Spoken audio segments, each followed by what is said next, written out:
आपकी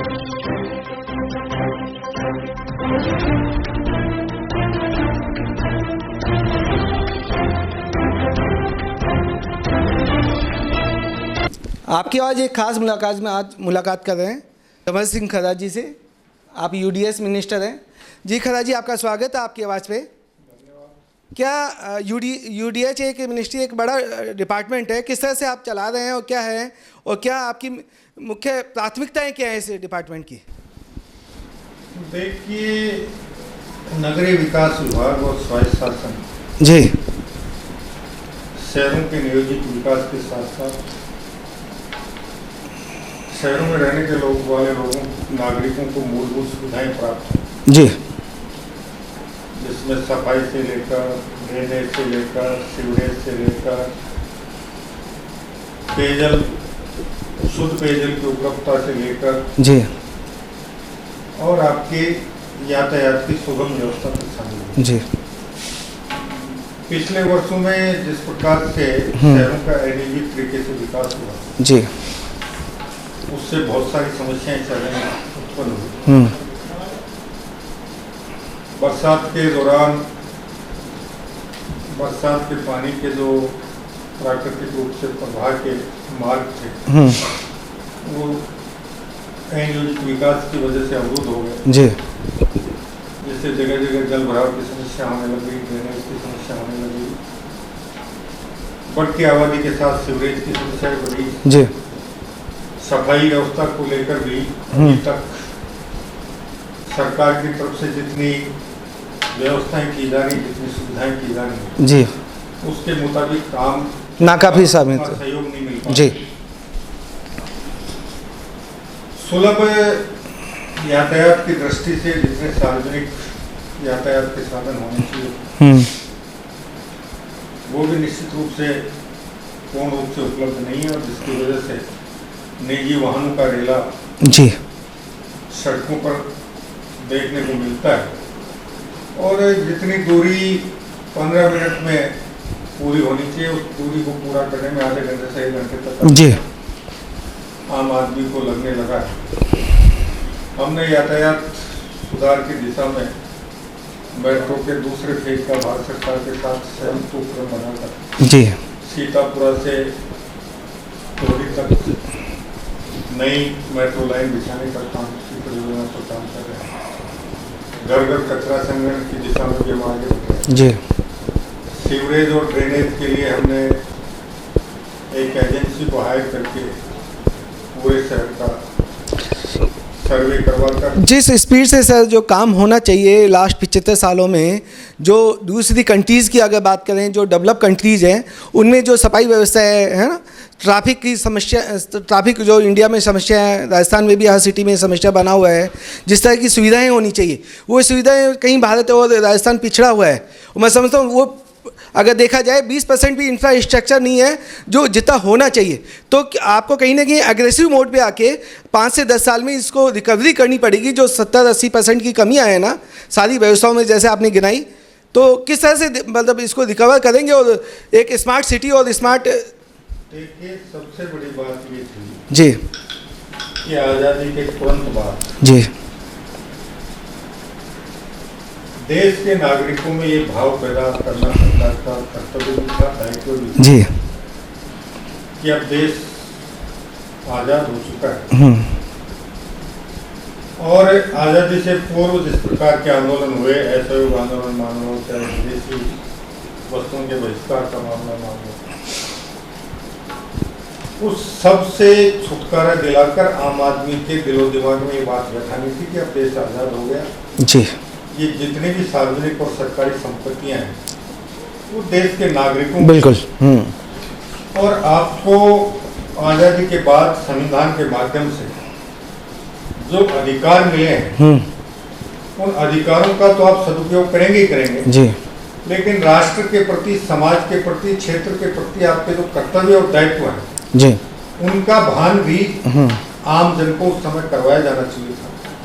लेकिन ये त्रुटि रही जी, कि आज भी देश कहो चाहे प्रदेश कहो चाहे किसी क्षेत्र विशेष की बात कहो जी, आम जन अधिकारों की बात तो निश्चित रूप से हर मामले में करता है, लेकिन वो अपने क्षेत्र के बारे में, समाज के बारे में, राष्ट्र के बारे में, प्रांत के बारे में, जिले के बारे में, उसके कर्तव्य और दायित्व क्या है, उनके बारे में कभी भी चर्चा नहीं करता है जी। और उसका परिणाम ये हुआ कि भारत कहें चाहे राजस्थान कहें जी, आज़ादी के बाद जिस तेजी के साथ समस्याओं के समाधान और विकास को गति मिलनी चाहिए, वो गति नहीं मिल पाई। जी, दूसरा एक बड़ा कारण जो इस राष्ट्र की प्रगति में बाधक बना, वो आज़ादी के कुछ दिन बाद ही पाकिस्तान की फौज द्वारा कबायली भेष में जो जम्मू कश्मीर पे हमला किया गया जी, और उसके बाद भारतीय सेना ने ये महसूस किया कि उसके पास कुछ संसाधनों की कमी है और वो संसाधन खरीदने के लिए उन्होंने भारत सरकार से अनुरोध किया। भारत सरकार ने विदेशों से वो संसाधन खरीदने का प्रयास किया जी, जिसमें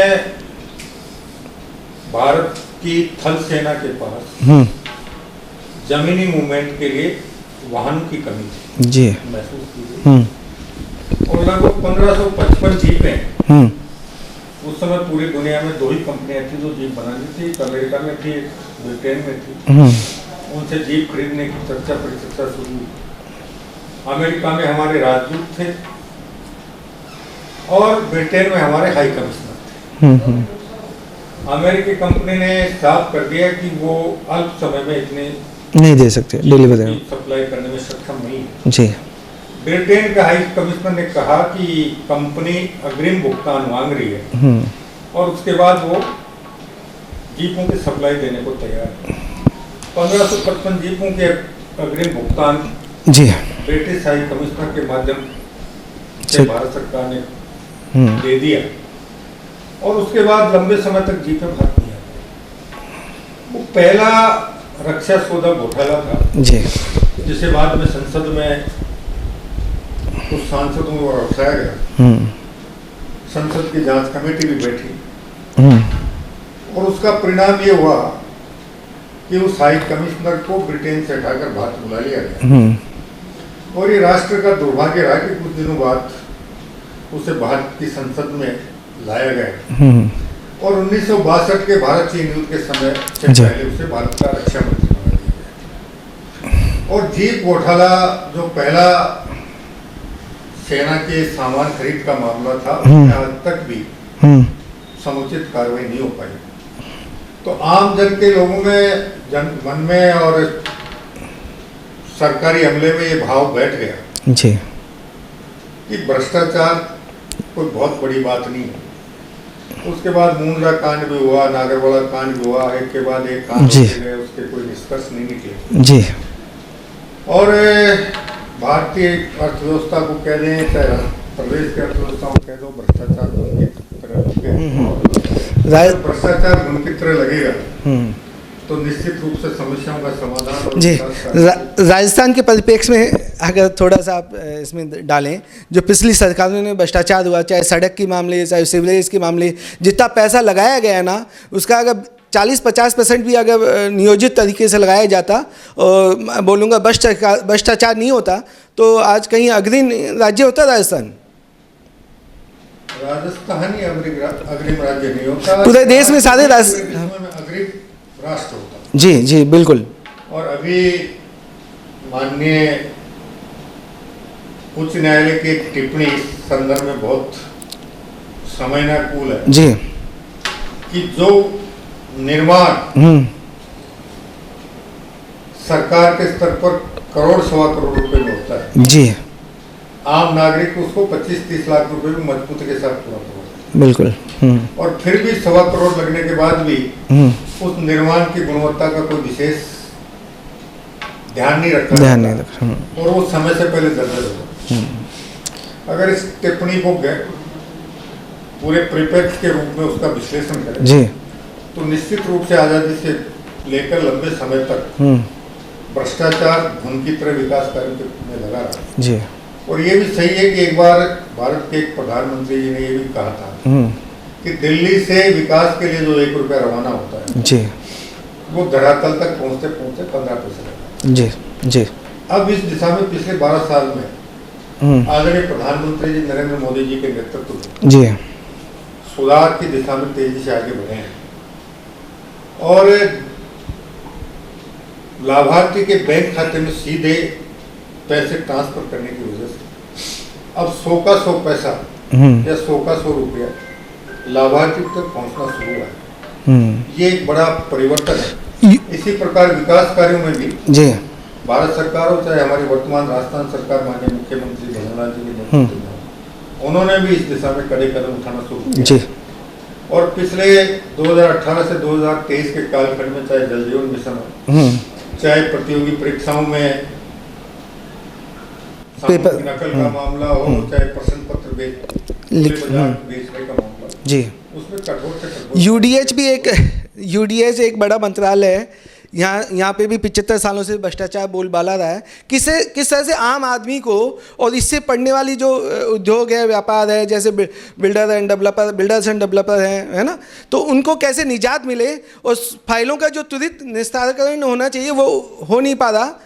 बहुत सारी समस्याएं हैं सर आपके भी डिपार्टमेंट में। देखिए हमने इस दिशा में पत्रावलियों को ऑनलाइन जी करने का निर्णय जी किया है और इस दिशा में हम बहुत हद तक आगे भी बढ़ चुके हैं। इसके अलावा हमने हमारी जितनी भी नीतियां थी जितनी भी पॉलिसियां थी जी जितने भी नियम कायदे थे जी संबंधित पक्षों से विचार विमर्श के बाद उनके जितने सकारात्मक सुझाव आए उन सुझावों का विश्लेषण करने के बाद उस पर विचार विमर्श करने के बाद जी हमने बहुत सी नीतियों बहुत सी पॉलिसियों बहुत से नियम कायदों में परिवर्तन भी किए और आने वाले समय में भी हमारा प्रयास यही है कि हम लगातार इस परिवर्तन को आगे बढ़ाते हुए आम जन को सुविधाजनक रूप से नगरीय विकास और स्वायत्त शासन की सुविधाएं मिलें, उनको कार्यालय के चक्कर नहीं लगाने पड़े, भ्रष्टाचार न्यूनतम से न्यूनतम हो।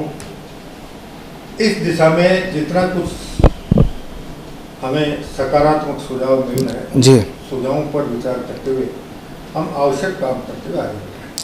सड़क एक बड़ा परिवहन का एक माध्यम है और आम जन से लेके सभी सड़क पे रहते ही हैं चलते हैं और किस तरह से सड़क हो या सीवरेज सिविल लाइन हो इनमें जो भ्रष्टाचार है इनको क्वालिटी कंट्रोल किस तरह से आप देख रहे हैं? देखिए पिछले वर्षों में चाहे सड़क की गुणवत्ता का मामला हो जी चाहे सीवरेज और ड्रेनेज में जो काम हुआ उसकी गुणवत्ता का प्रश्न हो और गुणवत्ता के साथ साथ हमें बहुत सी जगह ये भी शिकायत मिली जिनका हमने जांच करवाने के बाद ये तथ्य साबित हुए जी कि बहुत सी जगह सीवरेज का इनलेट और आउटलेट एक इनलेट की सतह नीचे रहेगी और आउटलेट की सतह ऊपर ऐसे ही ड्रेनेज के बहुत से नामों के मामले आए जी। तो इस दिशा में हम लगातार प्रयास कर रहे हैं जी कि गुणवत्ता के साथ साथ इनलेट और आउटलेट की सतह का भी ध्यान रखा जाए और भविष्य में इस प्रकार की दोबारा गड़बड़ियां नहीं जी। इसके लिए हम लगातार कठोर प्रशिक्षण करते हुए काम को आगे बढ़ा रहे हैं। कई बहुत सारे प्रोजेक्ट आधे अधूरे हैं उसको किस स्पीड से आगे 5 साल से पेंडिंग है चाहे 5 साल से नहीं अभी बहुत सी बातें हमारे सामने ऐसी भी आ रही हैं कि 30 साल पहले जो प्रोजेक्ट योजनाएं बनाई गई थी योजनाएं बनी जी वो पूर्ण रूप से अभी विकसित नहीं हो पाएंगी जी। अभी हमने अधिकारियों को निर्देशित किया है कि वो इस प्रकार की समस्त योजनाएं कब उनकी शुरुआत हुई थी आज की क्या स्थिति है वहाँ क्या कमी खामी है जी और हम उस कमी खामी को कब तक पूरा कर सकते हैं इसके लिए एक कार्य योजना तैयार करें और उनकी कार्य योजना के बाद हम उस पर क्योंकि सबसे बड़ी दिक्कत बजट की उपलब्धता की होती है जी बजट की उपलब्धता के आधार पर प्राथमिकताएं तय करके उन अधूरे कार्य को पूर्ण करवाने का प्रयास। जी सर आपका धन्यवाद। किस तरह से एक आखिरी आम जन के लिए आप क्या संदेश देना चाहेंगे? देखिए आम जन से मेरा एक ही निवेदन है जी कि इस राष्ट्र के नागरिक होने के नाते राष्ट्र के प्रति प्रदेश के प्रति अपने शहर कस्बे के प्रति अपने समाज के प्रति जी उन सब के कुछ कर्तव्य और दायित्व बनते हैं उनका वो ध्यान रखें जी और अपने अधिकारों के साथ साथ कर्तव्य और दायित्वों के प्रति भी सजग रहें। जी। सफाई व्यवस्था अकेले सरकार के होते की बात नहीं है, जब तक उसमें जन से वांछित सहयोग नहीं मिले तो सफाई में भी जन सहयोग दें। जी। विकास कार्यों के प्रेक्षण में भी सहयोग करें। जी। क्योंकि विकास कार्य जिस क्षेत्र में होने वाले जागरूक नागरिकों का जी। दायित्व बनता है कि वो निरंतर उस पर निगरानी रखें और कहीं कोई कमी खामी उन्हें महसूस हो तो तुरंत उसको हमें सूचित करें। जी। ताकि हम समय रहते उसकी जांच करवा कर उसका निकाल। जी जी जी जी सर, बहुत बहुत धन्यवाद आपको समय देने के लिए। धन्यवाद सर।